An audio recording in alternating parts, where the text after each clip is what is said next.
ലോകത്തിലെ ഏറ്റവും വലിയ കായിക മാമാങ്കം. ഓരോ 4 വർഷം കൂടുമ്പോഴും ലോകം മുഴുവൻ ഒരേ ഒരു പന്തിന് പിന്നിൽ ഒന്നിക്കുന്ന നിമിഷം. ഭാഷകളുടെയും സംസ്കാരങ്ങളുടെയും അതിർത്തികൾ മറന്ന് മനുഷ്യരെ ഒന്നിപ്പിക്കുന്ന അപൂർവമായ ആഘോഷം. അതാണ് ഫിഫ വേൾഡ് കപ്പ്. ഒരു രാജ്യം കിരീടം നേടുമ്പോൾ അത് ഒരു രാജ്യത്തിന്റെ വിജയം മാത്രമല്ല, കോടിക്കണക്കിന് ആരാധകരുടെ സ്വപ്ന സാക്ഷാത്കാരം കൂടിയാണ്. 1930 യുറഗ്വായിൽ വെച്ചാണ് ആദ്യ ഫിഫ ലോകകപ്പ് അരങ്ങേറിയത്. വെറും 13 ടീമുകൾ മാത്രം പങ്കെടുത്ത ആ ടൂർണമെന്റിൽ ആതിഥേയരായ യുറഗ്വായ് ആദ്യ ലോകകപ്പ് ചാമ്പ്യന്മാരായി. അവിടെ നിന്ന് ആരംഭിച്ച യാത്ര ഇന്ന് ലോകത്തിലെ ഏറ്റവും കൂടുതൽ ആളുകൾ കാണുന്ന കായിക മേളകളിൽ ഒന്നായി വളർന്നിരിക്കുന്നു.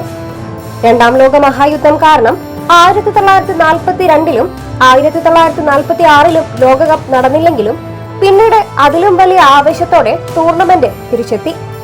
വേൾഡ് കപ്പിന്റെ ചരിത്രം പറയുമ്പോൾ ആദ്യം ഓർമ്മ വരുന്നത് ബ്രസീലിനെ ആയിരിക്കും. 5 ലോക കിരീടങ്ങളുമായി ബ്രസീൽ ഇന്നും ഏറ്റവും മുൻപന്തിയിലുള്ള ടീമാണ്. പെലെ എന്ന ഇതിഹാസം ലോകത്തെ വിസ്മയിപ്പിച്ച 1958 ലോകകപ്പ് മുതൽ ബ്രസീലിന്റെ ആധിപത്യം ആരംഭിച്ചു. വെറും 17-ാം വയസ്സിൽ ലോകത്തെ കീഴടക്കിയ പെലെ പിന്നീട് 3 ലോകകപ്പുകൾ സ്വന്തമാക്കിയ ഏക താരമായി മാറി. ഇന്നും അദ്ദേഹത്തെ ഫുട്ബോളിന്റെ രാജാവായി ഏവരും ആരാധിക്കുന്നു. 1970 ലോകകപ്പിലെ പെലെയുടെ നേതൃത്വത്തിലുള്ള ബ്രസീൽ ടീം എക്കാലത്തെയും മികച്ച ദേശീയ ടീമുകളിൽ ഒന്നായി വിലയിരുത്തപ്പെടുന്നു. പിന്നീട് Dzeko, Socrates, Romario, Bebeto, Ronaldo Nazario, Ronaldinho, Neymar തുടങ്ങി നിരവധി സൂപ്പർ താരങ്ങൾ ബ്രസീലിയൻ ടീമിന്റെ മഹത്വം ഉയർത്തി. 1986 ലോകകപ്പ് ഫുട്ബോൾ ചരിത്രത്തിലെ ഏറ്റവും വലിയ വ്യക്തിഗത പ്രകടനങ്ങളിൽ ഒന്നിന്റെ വേദിയായിരുന്നു. അർജന്റീനയുടെ ഡീഗോ മറഡോണ ആ ടൂർണമെന്റിൽ നടത്തിയ പ്രകടനം ഇന്നും ഒരു ഇതിഹാസ കഥയാണ്. ഇംഗ്ലണ്ടിനെതിരായ ക്വാർട്ടർ ഫൈനലിൽ അദ്ദേഹം നേടിയ ഹാൻഡ് ഓഫ് ഗോഡ് ഗോളും അതേ മത്സരത്തിൽ നിരവധി താരങ്ങളെ മറികടന്നു നേടിയ അത്ഭുത ഗോളും ലോക ഫുട്ബോളിന്റെ ചരിത്രത്തിൽ എന്നും നിലനിൽക്കും.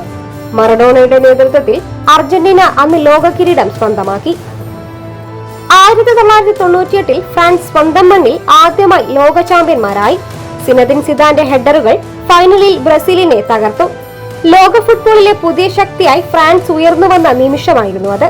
എന്നാൽ 2002 ലോകകപ്പ് ബ്രസീലിന്റെ തിരിച്ചുവരവിന്റെ കഥയായിരുന്നു. പരിക്കുകളിൽ നിന്ന് തിരിച്ചുവന്ന റൊണാൾഡോ നസാരിയോ 8 ഗോളുകൾ നേടി ലോകത്തെ വിസ്മയിപ്പിച്ചു. റൊണാൾഡീനിയോയും റിവാൾഡോയും ചേർന്ന് ബ്രസീലിന് 5ാം ലോക കിരീടം സമ്മാനിച്ചു. ഫൈനലിൽ ജർമ്മനിയെ തോൽപ്പിച്ച ബ്രസീൽ വീണ്ടും ലോകത്തിന്റെ നെറുകയിലെത്തി.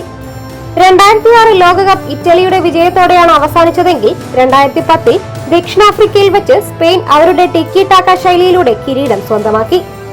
2014 ബ്രസീൽ ലോകകപ്പ് നിരവധി അപ്രതീക്ഷിത നിമിഷങ്ങളുടെ വേദിയായി. ആതിഥേയരായ ബ്രസീലിനെ ജർമ്മനി സെമി ഫൈനലിൽ 7-1 തകർത്തത് ലോക ഫുട്ബോളിനെ ഞെട്ടിച്ചു.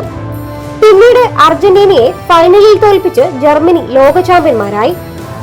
2018 റഷ്യയിൽ നടന്ന ലോകകപ്പിൽ ഫ്രാൻസ് വീണ്ടും കിരീടം നേടി. അന്ന് ലോകം ഒരു പുതിയ സൂപ്പർ സ്റ്റാറിന്റെ ജനനം കണ്ടു. കിലിയൻ എംബാപ്പെ എന്ന യുവതാരം തന്റെ വേഗതയും മികവും കൊണ്ട് ലോകത്തിന്റെ ശ്രദ്ധ പിടിച്ചുപറ്റി. 2022 ഖത്തറിൽ നടന്ന ലോകകപ്പ് ചരിത്രത്തിലെ ഏറ്റവും മികച്ച ലോകകപ്പുകളിൽ ഒന്നായി വിലയിരുത്തപ്പെടുന്നു. വർഷങ്ങളായി കാത്തിരുന്ന സ്വപ്നവുമായി ലയണൽ മെസ്സി അർജന്റീനയെ നയിച്ചു. ഗ്രൂപ്പ് ഘട്ടത്തിലെ അപ്രതീക്ഷിത തോൽവിയിൽ നിന്ന് ആരംഭിച്ച അവരുടെ യാത്ര ഫൈനൽ വരെ എത്തി. മറുവശത്ത് എംബാപ്പയുടെ ഫ്രാൻസ് കിരീടം നിലനിർത്താൻ ശ്രമിച്ചു. ഫൈനലിൽ മെസ്സിയും എംബാപ്പയും നടത്തിയ പോരാട്ടം ഫുട്ബോൾ ആരാധകർ ഒരിക്കലും മറക്കില്ല.